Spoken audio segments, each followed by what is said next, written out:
Today, we journeying to galaxy far, far away inside the Super Nintendo library. Super Star Wars. The year was 1992, and the 16-bit era was in full swing, with consoles like the Super Nintendo delivering some of the most iconic games of the time. Among them was Super Star Wars, a run-and-gun platformer that took the galaxy far, far away and placed it right into our living rooms. For many gamers, this title wasn't just another licensed game. It was a chance to relive the excitement of the original 1977 Star Wars movie through the lens of 16-bit action. Players take on the roles of iconic characters such as Luke Skywalker, Han Solo, and Chewbacca, battling their way through Tatooine, the Death Star, and beyond.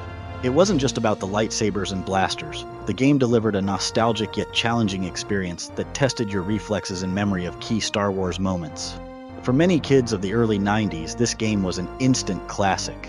Whether you were flying through the desert in a land speeder or facing off against iconic bosses like the Sarlacc or Darth Vader himself, Super Star Wars had this magical quality that kept you glued to the screen. So, whether you were a die-hard fan of the original trilogy or a casual gamer looking for a challenging action platformer, Super Star Wars had something to offer everyone.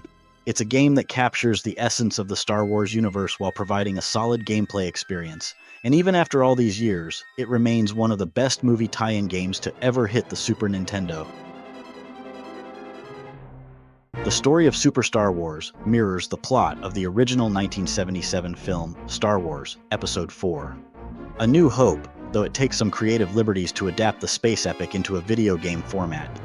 At the start of the game, you play as Luke, but unlike the film where he's simply tinkering with droids on his uncle's farm, the game opens with action-packed sequences where Luke must fend off dangerous creatures like womp rats, Jawas, and even giant scorpions as he navigates the harsh desert. This sets the tone for the game's fast-paced nature, where every scene is filled with obstacles and enemies.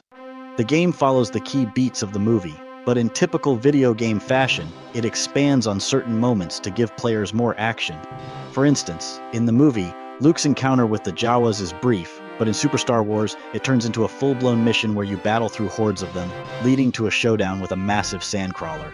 It's a great example of how the developers took iconic moments from the film and gave them a more intense, interactive twist.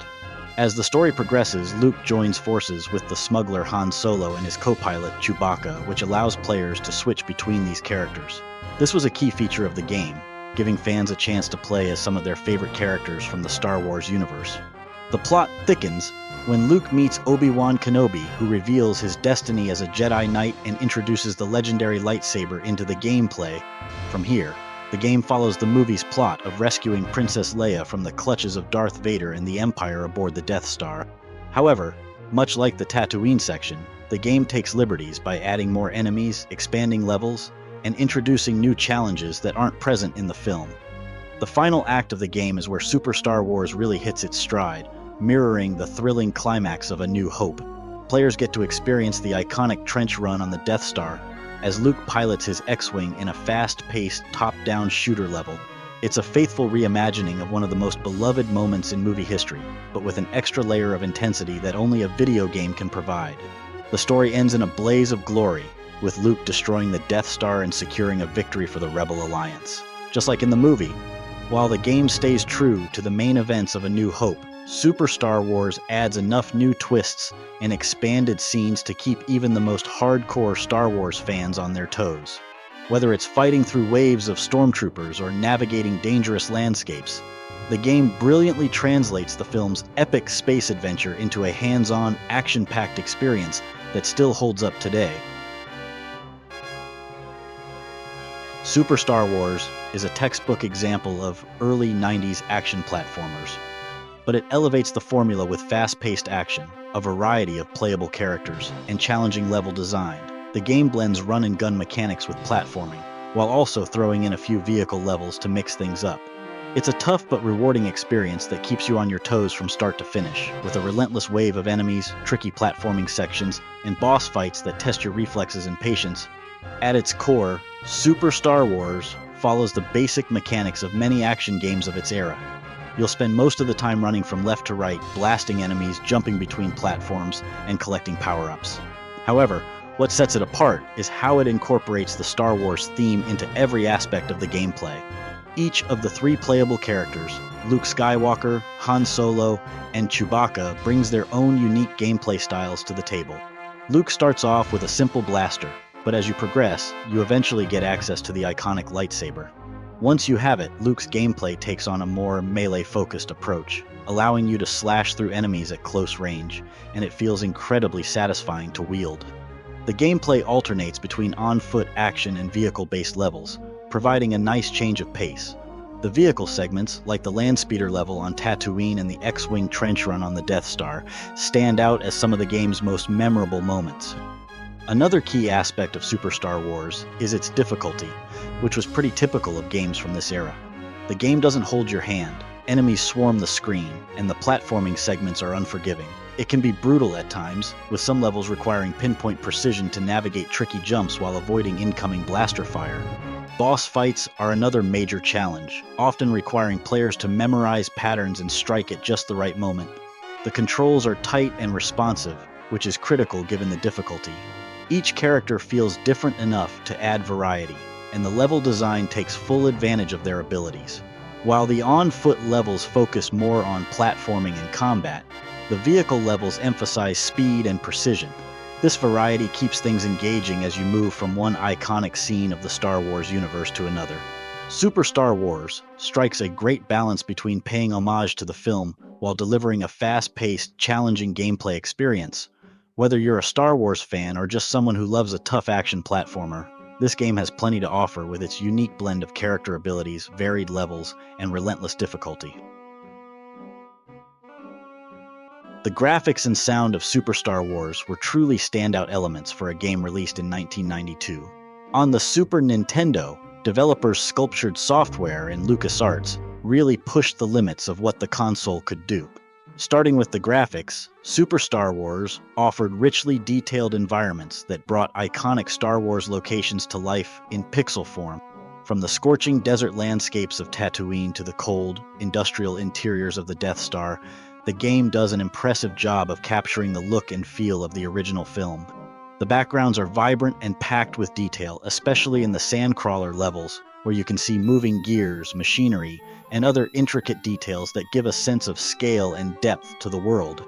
In terms of special effects, Super Star Wars is packed with flashy explosions, blaster fire, and environmental hazards that look great on the Super Nintendo. The developers made use of the console's Mode 7 technology for certain sequences like the Landspeeder and trench run levels. Mode 7 allows for the scaling and rotating of sprites, giving the impression of 3D environments. When it comes to sound, Super Star Wars shines just as brightly as it does visually. One of the biggest highlights is the use of John Williams' iconic Star Wars score, adapted for the Super Nintendo sound chip. While the music is synthesized, the compositions are instantly recognizable, bringing the epic feel of the movie to the small screen. The 16-bit renditions of classics like the Star Wars main theme, the Imperial March, and Cantina Band create a nostalgic atmosphere that transports you straight into the Star Wars universe. Sound effects, another crucial component of the game's atmosphere, are spot on and faithful to the film. The distinct pew-pew of blaster fire and the hum and crackle of Luke's lightsaber are present in 16-bit form, and they do a great job of pulling you into the action. Explosions, mechanical sounds from droids and vehicles, and the various grunts and growls of enemies all help to build a sense of immersion, making the game feel more like an interactive version of the movie. When the game was released, hearing digitized voices on a home console was still relatively novel. In Super Star Wars, small snippets of dialogue, like Darth Vader's breathing or the unmistakable roar of Chewbacca, are sprinkled throughout the game. These moments, while brief, add to the authenticity of the experience, giving players an extra layer of connection to the characters and the Star Wars universe. Super Star Wars may have been released in 1992, but its legacy stretches far beyond the 16-bit era. It not only set a high bar for licensed games, but also demonstrated how movie tie-ins could be done right when handled with care and passion. At a time when many licensed games were often rushed and lacked depth, Super Star Wars stood out as a game that combined excellent gameplay with faithful representation of the source material. With the original trilogy wrapped up in 1983 and the prequel trilogy not yet on the horizon, Super Star Wars arrived at a time when the Star Wars universe was in a kind of pop culture limbo. For many young gamers, this was their first real introduction to Luke Skywalker, Han Solo, Chewbacca, and the rest of the iconic characters. It gave them a way to actively engage with the Star Wars mythos, making them feel like they were part of the Rebel Alliance's fight against the Empire. In many ways, it helped keep the Star Wars spirit alive during a quieter period in the franchise's history. The game was also part of a trilogy on the Super Nintendo, with Super Star Wars being followed by Super The Empire Strikes Back and Super Return of the Jedi. Together, these three games formed a beloved adaptation of the original Star Wars trilogy, each game building on the mechanics and visual style of its predecessor. In terms of critical reception, Super Star Wars was widely praised upon release. Publications at the time highlighted the game's fast-paced action, challenging gameplay, and faithful recreation of the Star Wars universe. While the difficulty was often mentioned as a potential drawback, it didn't stop the game from being celebrated as one of the best action platformers on the Super Nintendo. Super Star Wars left a lasting legacy not just as a great Star Wars game, but as a milestone in the history of movie-based video games. It showed what was possible when a beloved franchise was treated with respect and care, offering players an experience that felt like a true extension of the film. Decades later, Super Star Wars continues to be celebrated for its challenging gameplay, its faithful recreation of the Star Wars universe, and its place in the pantheon of great Super Nintendo games. It's a game that continues to capture the imagination of those who play it, much like the film that inspired it.